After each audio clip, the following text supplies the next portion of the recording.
बिस्मिल्लाहिर्रहमानिर्रहीम। अस्सलामु अलैकुम। जैसे कि हम सब जानते हैं, रमज़ानुल मुबारक का बाबरकत महीना है।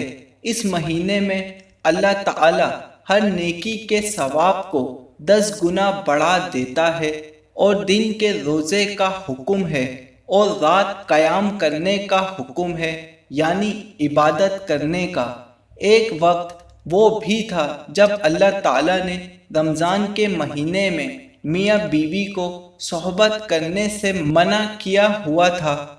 उसके बाद रसूलुल्लाह सल्लल्लाहु अलैहि वसल्लम के ज़रिए अल्लाह ताला ने हुक्म फरमाया कि हमने रमज़ान के महीने में तुम्हारी औरतें तुम पर हलाल कर दी। इस पर सहाबा इकराम रज़ी अल्लाह ताला अन्हो बहुत खुश हुए।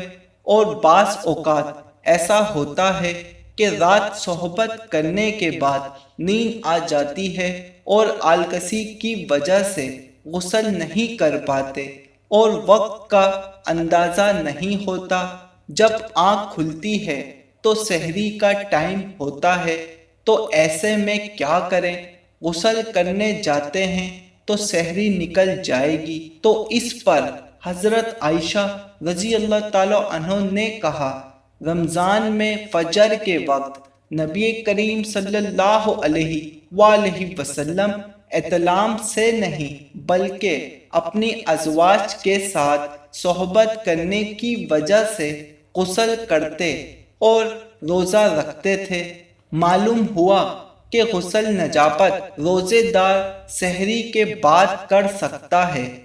उम्मीद करता हूँ यहाँ तक बात आपको समझ आ गई होगी। अगर कभी ऐसी कंडीशन हो तो पहले सहरी कर लें, क्योंकि सहरी से गुस्ल नजाबत का कोई ताल्लुक नहीं। हाँ, नमाज से गुस्ल का ताल्लुक है, तो इसलिए सहरी के फौरी बाद गुस्ल कर लें ताकि नमाज पढ़ सकें। वाज़े रहे, फजर की नमाज कज़ा नहीं होनी चाहिए। जज़ाकल्लाह।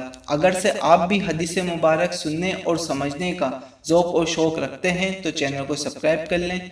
वीडियो समझ आने की सूरत में एक लाइक ज़रूर कर दिएगा। मिलते हैं नेक्स्ट वीडियो में, जब तक के लिए अल्लाह हाफिज़।